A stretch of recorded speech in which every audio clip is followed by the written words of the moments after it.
రాష్ట్ర మాక్ఫెడ్ చైర్మన్ కర్రోతు బంగారాజు గారు ఉన్నారు. ఆయనతో మాట్లాడి మరిన్ని వివరాలు తెలుసుకునే ప్రయత్నం చేశారు. చెప్పండి సార్, ఈ నెల్లిమల నియోజకవర్గంలో శరవేగంగా అభివృద్ధి పనులు అయితే శంకుస్థాపన చేసినటువంటి నేపథ్యం కూడా కనిపిస్తుంది. ఈ రోజు చూసుకుంటే ఒకవైపు ఎలక్ట్రికల్ ఏపీపీడీసీఎల్ సంబంధించిన సబ్స్టేషన్ కూడా ప్రారంభిస్తున్న పరిస్థితి కనిపిస్తుంది. ఏ విధంగా జరుగుతుంది ఏంటి అంతా? అందరికీ నమస్కారం అండి. మీ అందరికీ తెలుసు, చంద్రబాబు అంటే అభివృద్ధి, అభివృద్ధి అంటే చంద్రబాబు నాయుడు గారు. మరి అందులో భాగంగా ఈరోజు నెల్లిమర్ల నియోజకవర్గం టెంకాడు మండలం పెదతాడివాడ గ్రామంలో సబ్స్టేషను శంకుస్థాపనకు విద్యుత్ శాఖ మంత్రులు గొట్టుపాటి రవికుమార్ గారు ఇక్కడికి విచ్చేస్తున్నారు. ఇది ఒకటే కాదు, రాబోయే రోజుల్లో ఇలాంటి సబ్స్టేషన్లు చాలా ప్రారంభాలు జరుగుతాయి. గత పాలనలో అన్ని రంగాల వాళ్ళు ఇబ్బంది పడ్డారు. మరి అప్పుల కుప్పలుగా ఈ రాష్ట్రాన్ని తయారు చేశారు. అవన్నీ చీకటిని చీల్చుకుంటూ సూర్యుడు వచ్చినట్టు చంద్రబాబు నాయుడు గారు ఇవన్నీ కూడా సరిచేస్తూ అభివృద్ధి సంక్షేమము రెండు కళ్ళుగా అభివృద్ధి చేస్తూ మరి ఈరోజు సంపద సృష్టిస్తూ ఇచ్చిన హామీలు నిలబెట్టుకుంటూ ఒక్కొక్కటిగా అమలు చేస్తూ ప్రజా పరిపాలన కొనసాగిస్తున్నారు. ఇంకా ఒక సంవత్సరం అయింది పాలన మొదలుపెట్టి.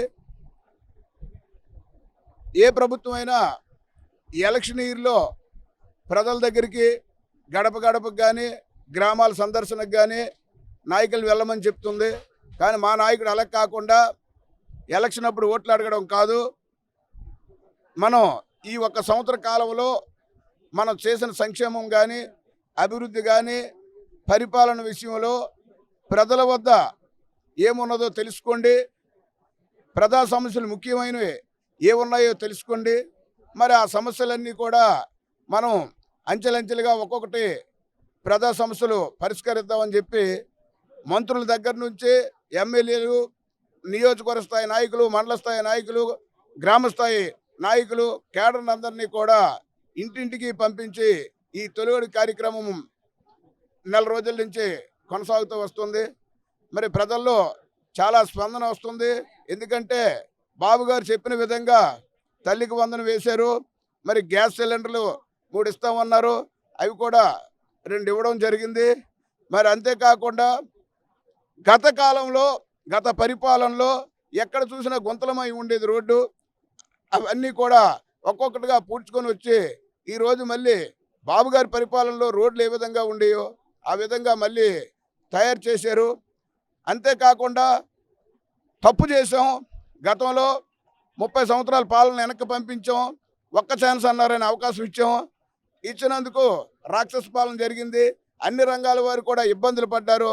ఒక్కటొక్కడుగా పుంజుకుంటానే బాబు, మరి ఏం పర్వాలేదు, మళ్ళీ బాబు గారే గెలవాలి, ఆయన ఉంటేనే మన ఆంధ్ర రాష్ట్రం అభివృద్ధి చెందుతుంది అని చెప్పి ప్రజలందరూ కూడా చెప్పడం జరుగుతుంది. కాబట్టి ఇంకా 4 సంవత్సరాల కాలం ఉంది. మరి ఆయన మీద ప్రజలకు నమ్మకంతో ఓటేశారు. ఆ నమ్మకాన్ని వమ్ము చేయకుండా పరిపాలన కొనసాగిస్తున్నారు.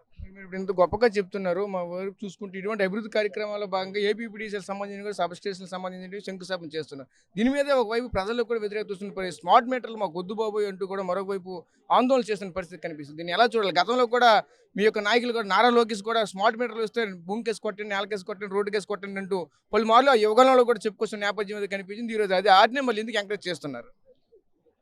బాబు గారు అనుభవంతో ఏదైనా ప్రజలకి, ప్రభుత్వానికి, రాష్ట్రానికి మంచి జరుగుతుందంటేనే అది ప్రవేశపెడతారు. దాన్ని పరిశీలన చేయకుండా ఏదో జగన్మోహన్ రెడ్డి లాగా ఎద్దినిందంటే గంతను కట్టండి అనే టైప్ కాదు. దాన్ని అన్ని విధాలుగా ఆయన పరిశీలన చేసిన తర్వాతే ఏ నిర్ణయమైనా తీసుకుంటారు. కాబట్టి మరి కొద్ది క్షణాల్లో విద్యుత్ శాఖ మంత్రులు వస్తారు. దాని వివరణ ఆయన అడిగితే దాని వివరణ మీకు వివరంగా చెప్తారు. అంటే మీ డిపార్ట్మెంట్ సంబంధించి మీ శాఖకి సంబంధించినటువంటి ఇప్పటికే మన జిల్లాలో కూడా ఎరువుల కొరత ఎక్కువ ఏర్పడినటువంటి పరిస్థితి కూడా కనిపిస్తుంది. మనం చూసాం రామభద్రపురం బొబ్బిలి ప్రాంతాల్లో కూడా రైతులు ఏదైతే రైతు సేవా కేంద్రాలు ఉన్నాయో అక్కడ క్యూ కట్టినటువంటి పరిస్థితి కనిపిస్తుంది. అక్కడ కూడా ఏం ఎరువులు లేవంటూ కూడా మరొక వైపు చెప్పుకునే పరిస్థితి. నేను కూడా చూసుకుంటే అధిక ధరలకి అమ్మకాలు కూడా జరిగాయి. దీనిపైన ఇప్పటికే దాడులు జరిపి కూడా సుమారుగా 21 టన్నుల పైన అయితే సీజ్ చేసినటువంటి పరిస్థితి కూడా కనిపించింది. ఇదంతా ఎలా చూడాలి ఏంటి ఇది?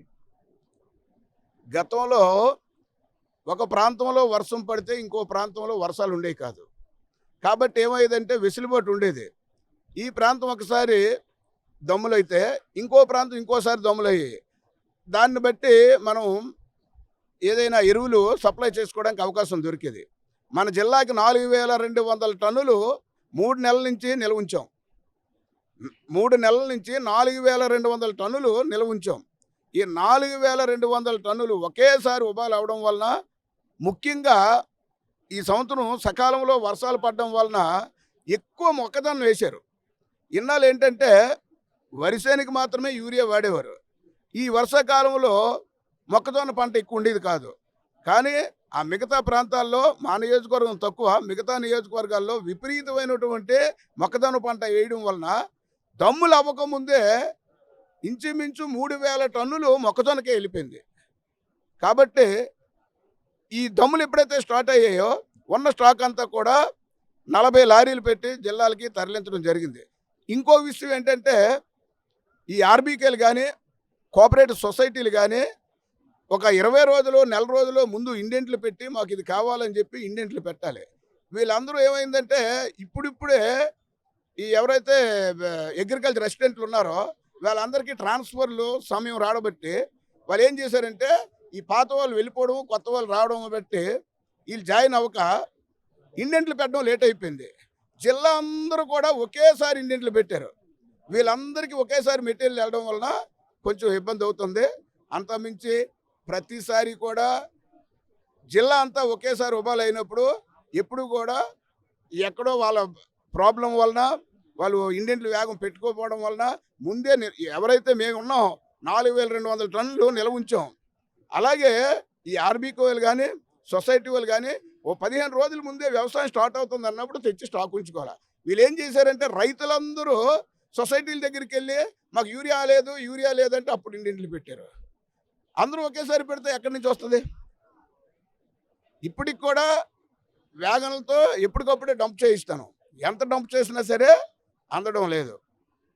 అది ఒక 15 రోజులు 20 రోజులు అంతా ఒకేసారి ఉబాలు అయినప్పుడు ప్రతిసారి కూడా ఈ ప్రాబ్లం వస్తుంది.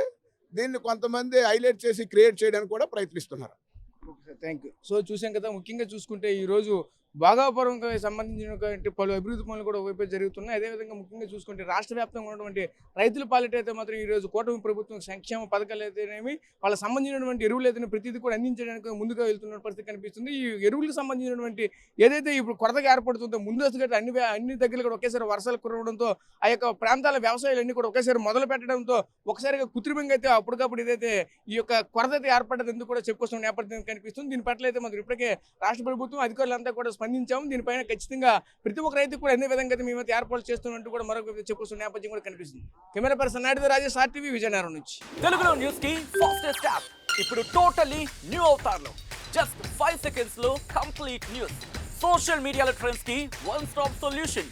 Live TV app voice search option తో ఇప్పుడే డౌన్లోడ్ చేయండి లేదా అప్డేట్ అయిపోండి. యాప్ లింక్ డిస్క్రిప్షన్ లో ఉంది.